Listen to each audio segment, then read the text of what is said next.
Pour vivre la vie spirituelle,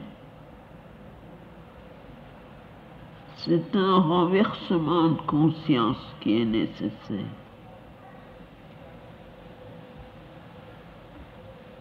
Ce n'est pas comparable d'aucune façon aux différentes facultés ou possibilités que l'on possède dans le domaine mental. On peut dire de quelqu'un qui n'a pas beaucoup de capacités mentales ou vitales ou matérielles que ses possibilités sont très limitées.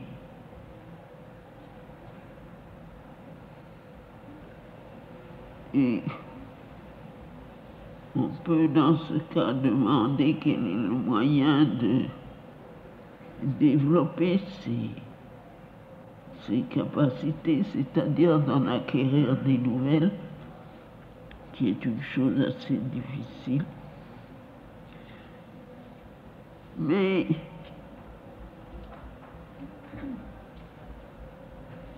vivre la vie spirituelle,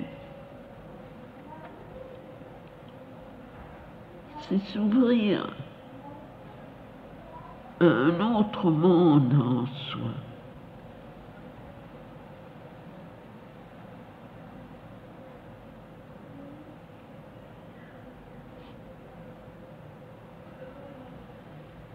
C'est, pour ainsi dire, renverser sa conscience. La conscience humaine ordinaire, même chez les plus développés, même chez les êtres de grand talent et de grande réalisation, et un mouvement tourné vers le dehors.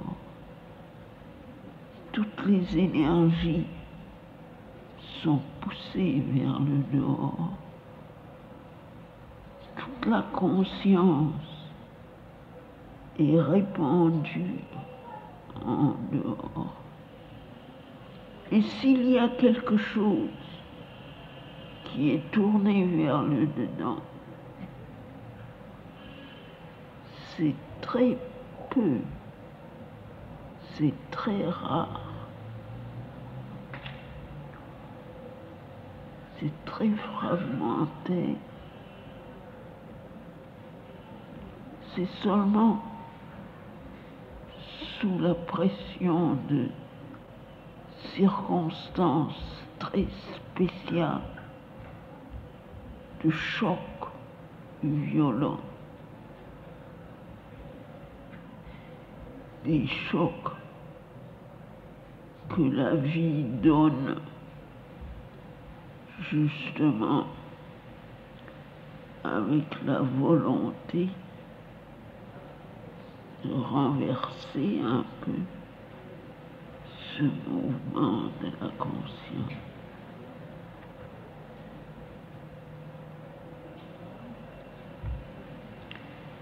Mais tous ceux qui ont vécu d'une vie spirituelle ont eu la même expérience. Tout d'un coup, quelque chose dans leur être s'est renversé, pour ainsi dire. C'est tourné brusquement et parfois totalement vers le dedans et en même temps que vers le dedans, vers le haut, du dedans vers le haut. Mais ce n'est pas un en haut extérieur, c'est intérieur, profond, quelque chose d'autre que les hauteurs telles qu'on les conçoit physiquement. Quelque chose, c'est littéralement retourner.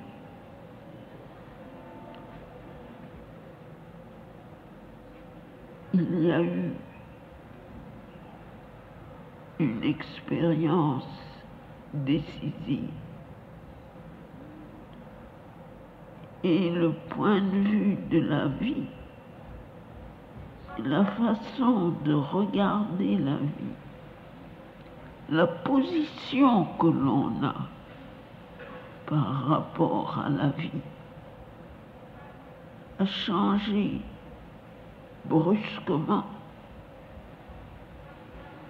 et dans certains cas d'une façon tout à fait définitive,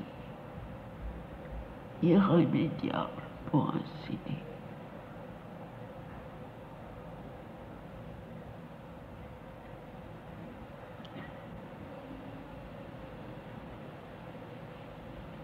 Et dès qu'on est tourné vers la vie et la réalité spirituelle, on touche à l'infini, à l'éternel,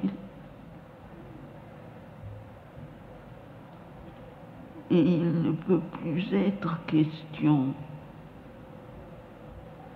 d'une quantité plus ou moins grande de capacités, de possibilités. C'est la conception mentale de la vie spirituelle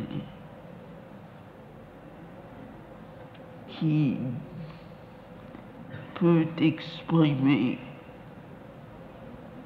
qu'on a plus ou moins de capacité pour vivre spirituellement. Et ce n'est pas du tout une expression appropriée. Ça peut vouloir dire qu'on est plus ou moins prêt pour que le renversement se fasse d'une façon décisive et totale.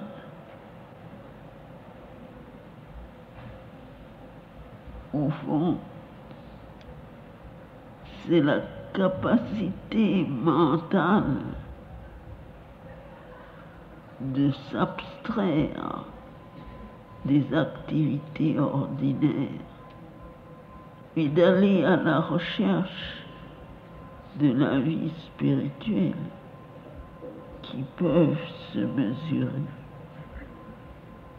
Mais tant qu'on est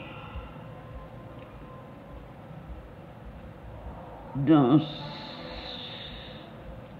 ce domaine, dans cet état, pour ainsi dire, dans ce plan de conscience,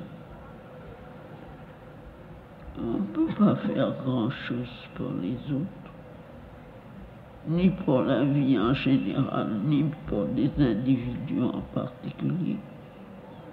Parce que soi-même, on n'a pas de certitude. On n'a pas l'expérience définitive. La conscience n'est pas établie dans le monde spirituel. Et tout ce que l'on peut dire, ce sont des activités mentales qui ont leur bon et leur mauvais côté, mais n'ont pas beaucoup de pouvoir et non en tout cas pas ce pouvoir de contagion spirituelle qui est le seul qui soit vraiment efficace. La seule chose qui est vraiment de l'effet, c'est la possibilité de transférer à d'autres un état de conscience dans lequel on vit. Mais ce pouvoir ne s'invente pas. On ne peut pas l'imiter. On ne peut pas avoir l'air de l'avoir. Il ne vient que spontanément quand on est établi dans cet état soi-même,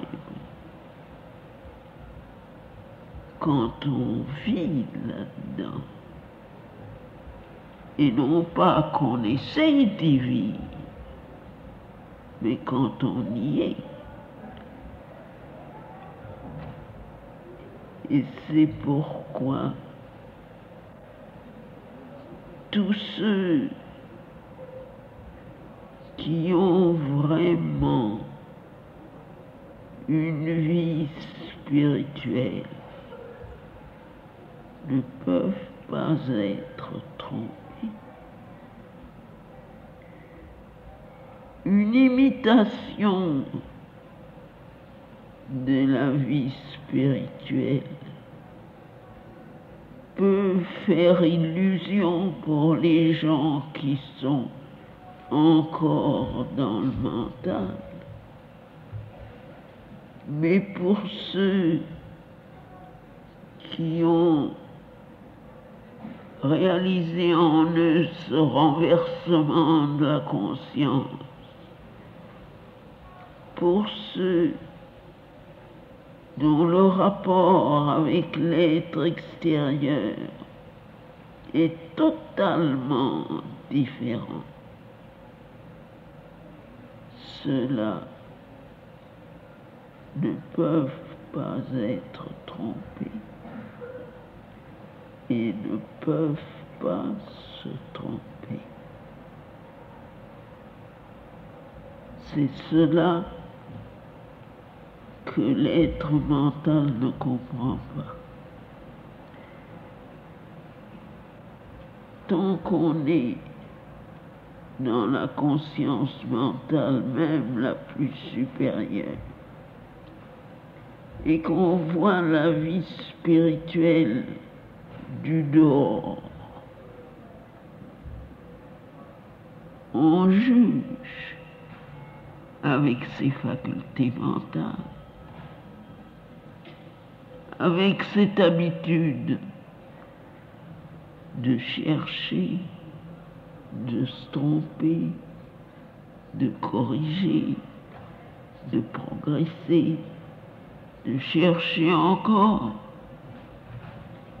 Et on s'imagine que ceux qui sont dans la vie spirituelle souffrent de la même incapacité. Mais c'est une erreur très grossière. Quand le renversement de l'être a eu lieu, c'est fini tout cela. On ne cherche plus, on voit, on ne déduit plus, on sait, on ne tâtonne plus, on marche tout droit vers le but. Et quand on est arrivé plus loin, un peu plus loin seulement,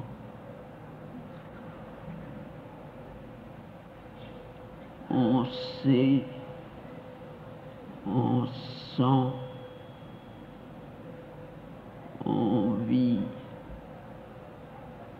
cette vérité suprême que seule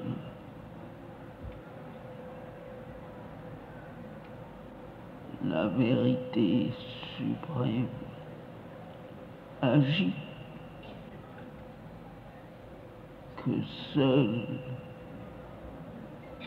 le Seigneur suprême veut, sait et fait à travers les êtres humains.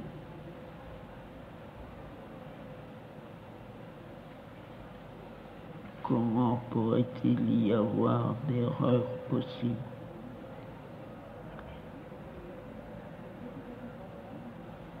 Ce qu'il fait, il le fait parce qu'il veut le faire. Pour notre vision erronée,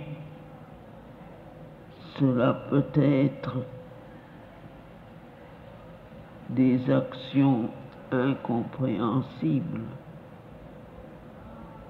mais elles ont un sens et un but, et elles mènent là où elles doivent mener.